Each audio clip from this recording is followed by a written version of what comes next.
Good evening, everyone. Good evening.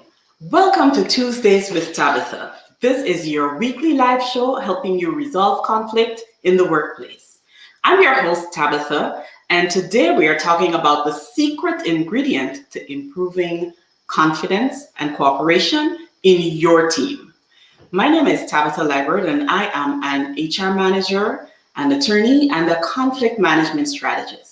And I help professional women of faith like you who are overwhelmed by workplace conflict lead thriving teams with confidence. I do that by helping you to use all 5 of the conflict styles so that you can lead your team successfully and you can lead from any room you're in. If you're watching us live, say hello in the comments and let us know where you're watching from. And if you're watching the replay, say hi too so that we can talk a little bit more in the comments. So today we're going to talk about the secret ingredient to improving cooperation in your team. Grab a pen if you have one by you, and if you don't have a pen on you, share this out on your timeline if you're multitasking so that you can come back and watch it again. Well, why I wanted to talk a little bit about the secret ingredient to improving cooperation in your team is because many times people don't necessarily know that there's conflict in the team. I was working with a client recently who said to me she did the group program that we offer, but even when she did it, she was not quite sure that there was conflict on her team. She knew that something was wrong, but she didn't classify it as conflict. You don't always know it's conflict on your team. Sometimes you just know that there's something amiss, something that's not right, and something that's happening. You might know that things are not coming together well. You might feel that there's poor management in some areas. There might be unfair treatment, job roles might be unclear, there might be inadequate training in the department, and there might be poor communication among the team. And with all of that, it's not always necessarily classified as conflict when you're experiencing it. So today, what we're going to do is look at these instances, look at the root cause, and see how to fix it. And to do that, I'm going to start by telling you a story. A few years ago, I worked in an environment where I managed a department and I managed a team. And someone in that team did something that they should not have done. It was something that was egregious. It reflected on the team, it reflected on the department, and it reflected on the entire institution. And so when that was reported up and out, a decision was made to reassign the person. Now, I was leading the team, and so I communicated to the person that they were going to be reassigned somewhere else. And then I continued business as usual, managing my team. Now, when I say business as usual, I did meet with them. I met with the team. They continued working in the department. I continued working in the department. I communicated to them that team member A was reassigned, and then we continued working. And many years after, someone on that team expressed that they did not feel that I appreciated them and their work. And the reason that they gave was that they were close to the person who was reassigned because of an issue with conduct. And when I heard that, I had to reflect. Upon reflection and knowing what I know now that I have embraced conflict management, I understand that when that happened, there was a step that I missed. I communicated to the team member that they were reassigned. I communicated to the team that the team member was going to be working in another department. But the step that I missed was communicating candidly and transparently what happened. At the time, I thought that I was protecting the reputation of the person who was being transferred because they still had to work in the department. I felt that I was protecting their reputation.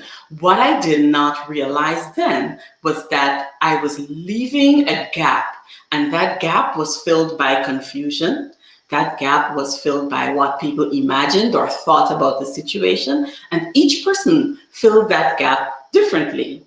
What I could have told them in the meeting when I communicated the reassignment was that they were trusted, that they could have been relieved and reassured by understanding that what happened did not affect them. I could have candidly said, this happened, it should not have happened, and this is the result.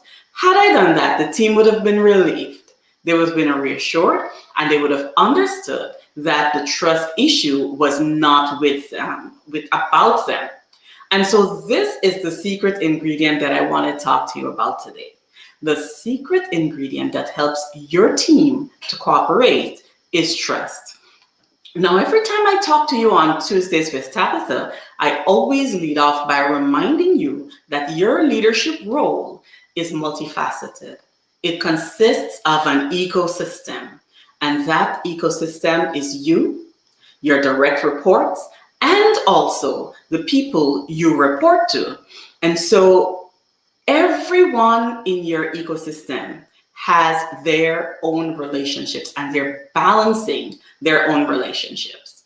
You, your team, and the people you report to. Each person in the ecosystem balancing their own relationships. They're also balancing relationships with family, immediate family, extended family, and they're balancing relationships in society, where they worship, where they shop, where they travel. And so when you are in a team with people having different issues and different things pulling at them from all directions, you want them to come together and cooperate cohesively. You want to start thinking about how you can build trust. You want to always be thinking, how can I build trust among my team? And so today I'm going to give you 3 tips to help you build trust so that your team can cooperate and succeed. And the first tip comes from the story that I told you earlier about myself, and that is to be open and be vulnerable. So an example of this and what this would look like is if you have something to communicate to your team, you want to let them know what's happening. If you have a decision to make, you want to involve them in that decision. Even though they might not have the final say, they will feel relieved and they will feel valued that they've been consulted and they're a part of the decision. So my advice would be, if you are going to make a decision, you hold 2 meetings. You set some time in advance. The first meeting, you will speak with everyone. You're going to lay out the options that are available. You're going to talk about the things that you need to do. You're going to let them know what you have to decide. And then you're going to ask opinions. And as they give their opinions, you are going to record them. And then you're going to thank the team and let them know that you have a decision to make and you'll come back to them when that decision has been made. Once you've made a decision, come back to your team. Thank them for all they've said in the first meeting. Let them know that you have considered it. And if you can, go back over what they said and let them know how it impacted the decision that you made. And then after that, communicate your decision to the team. So be open, be vulnerable with your team. The second tip to building trust so that your team will cooperate is to work on relationships. Work on relationships within your team. Invest some time connecting with them outside of work and at work. Invest some time in having one-on-one meetings with each member of your team instead of a general staff meeting where you speak with everyone. Set up one-on-ones. If you can't do them weekly, at least do them fortnightly and just have a talk with your team member about their work, about how it impacts them, and create a rule where before you start talking about work and business, you spend some time, 5 or 10 minutes, talking about something that's personal to the person, finding out how they're doing, how their family is doing, because by doing that, they are going to be so very confident that you care about them as a person, in addition to caring about how they do their work on the team. So the second tip is to work on your team relationships and invest time in connecting with them.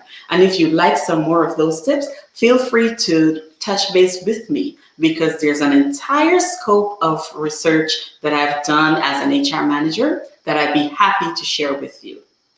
The third tip to helping you build trust so that your team will cooperate is collaboration. And when I say collaboration, collaborate on process design. What is process design? Process design is the way you set out your office processes. Each item of work is a process, and it's really important to design those processes so that they're easy for people to follow, so that the situations are workable, the work is clear and simple, and everyone looking at it knows what they have to do. Now, when you're going to design a process, I encourage you to involve your team with it. Collaborate on that process so that it's not a top-down approach with you saying to them, this is what needs to be done, and this is how I think it needs to be done because I'm senior to you. Now, when you're going to sit with your team to work out how you collaborate on the process, do this. Break it into sections: what, where, when, why, and how. So as you sit down to talk about the process, what are we doing? What are our goals? What are our objectives? And where do we want to start? Where do we want to finish? When does it have to happen? Is it a deadline? Why are we doing this? Very, very important, because if your team members understand the why, it helps them and empowers them to make decisions when you're not there, because they know what the end goal is and they know what the purpose behind the work is. And so you don't always need to be there. You don't always need to be hands-on, because they know your why and they know the company's why. So they are able to make decisions on your behalf if you're not around. And the other one is how, and that's where you run the process by recording what has to be done. If you sit with your team and you do this, I can assure you that they are going to buy in easier, because they have contributed to the process, they've been heard, they've been consulted, and they are able to collaborate. So there you have it, ladies and gentlemen. These are 3 steps to help you build your trust with your team so that they collaborate. Step 1, be open, be vulnerable. Step 2, work on relationships. And step 3, have a collaborative process design. So I hope you've enjoyed this show, and if there's anything that you would like to hear more of, feel free to touch base with me. You can just send me a DM or send me a message in the comments, and I'd be happy to talk with you. And if you'd like to hear more about conflict resolution and conflict management, I'd like to invite you to join our private Facebook community. It's a free private community, Your Resolution Room, our free private community where we have additional trainings and we talk more about conflict resolution and conflict management. So thank you very much for listening, ladies and gentlemen. And I'll look forward to talking with you in the comments. Have a wonderful evening. Bye now.